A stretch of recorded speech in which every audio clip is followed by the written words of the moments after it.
بسم اللہ الرحمن الرحیم۔ کس سے گلا کروں؟ قسط نمبر 11۔ ادھر سندل کے ابو کو دفنایا جا رہا تھا، ادھر سندل اپنے شوہر کے ساتھ باہر گھومنے گئی ہوئی تھی۔ آمنہ اپنے شوہر کے ساتھ پیار بھری باتیں کر رہی تھی۔ اس کے بھائی پیسوں کے لالچ میں اپنے کاروبار میں مصروف تھے۔ سندل کی ماں کافی لوگوں نے مدد کی، لوگوں نے اس کو امداد دی اور اس نے وہ ساری کی ساری امداد اس شخص کو دے دی جس شخص سے وہ بازار سے چیزیں لاتی تھی۔ اس شخص کا نام ارشد تھا۔ سندل کی ماں اور وہ ایک ہی گاؤں میں رہتے تھے۔ سندل کی ماں کی شادی ہونے سے پہلے وہ ارشد سے بہت زیادہ پیار کرتی تھی۔ اس وقت ارشد بہت غریب تھا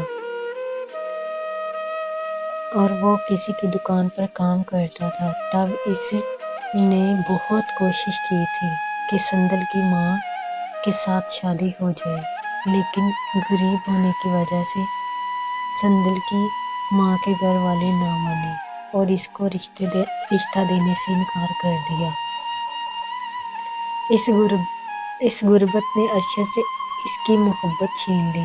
اب وہ اس غربت میں رہنا نہیں چاہتا تھا۔ اس نے اپنے ذہن میں یہ بات رکھ لی تھی کہ وہ ہر حال میں امیر بنے گا۔ اور پھر سندل کی ماں کی شادی سندل کے باپ سے ہو گئی۔ تب ارشد بہت اداس رہتا تھا۔ اس نے اپنے گھر والوں کے کہنے کے باوجود بھی کسی اور سے شادی نہیں کی۔ اس نے اپنا کاروبار جاری رکھا۔ اس نے بہت زیادہ محنت کی، پھر ایک چھوٹی جوتوں کی دکان بنائی اس بازار میں جس میں سندل کی ماں کبھی جایا کرتی تھی۔ سندل کی ماں نے اس کو کافی سمجھایا کہ اب وہ اس کو بھول جائے اور کسی اور کے ساتھ شادی کر لے، لیکن ارشد کسی صورت نہ مانا۔ شادی صرف اور صرف تم سے ہی کروں گا، وہ سندل کی ماں کو یہی کہتا رہا۔ سندل کی ماں سے ہی کرنا چاہتا تھا، لیکن ابھی اس کے ساتھ شادی کرنا بہت مشکل تھا کیونکہ ابھی وہ بچوں والی تھی اور اوپر سے سندل بھی اس وقت گھر میں تھی، آمنہ بھی گھر میں تھی اور اس کے بچے بھی تھے اور خاص طور پر اس کا شوہر بھی ابھی گھر میں موجود تھا۔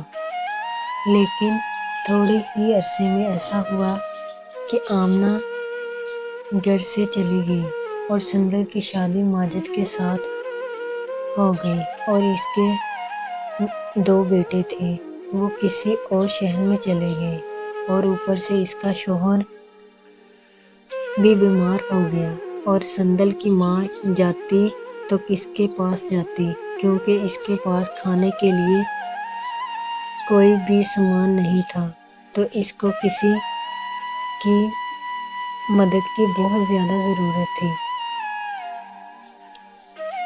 تو سندل کی ماں بازار میں ارشد کے پاس جاتی تھی۔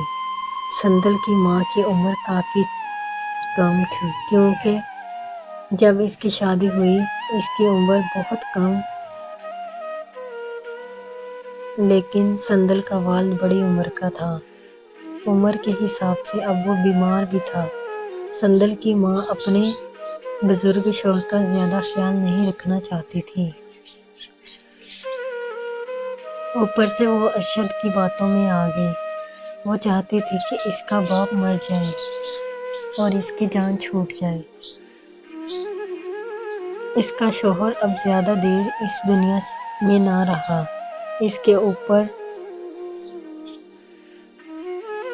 اس کے سر سے تو جیسے سانپ ٹلنے والا تھا اور ارشد کے درمیان صرف اور صرف ایک ہی کانٹا بچا ہوا تھا جو کہ اس کا شوہر تھا۔ وہ سارا دن غائب رہتی تاکہ اس کا وہ خیال نہ رکھ سکے۔ اس نے جان بوجھ کر رابطہ بھی نہیں کروایا اپنی اولاد سے اور وہ ڈاکٹر کے پاس بھی لے کے نہیں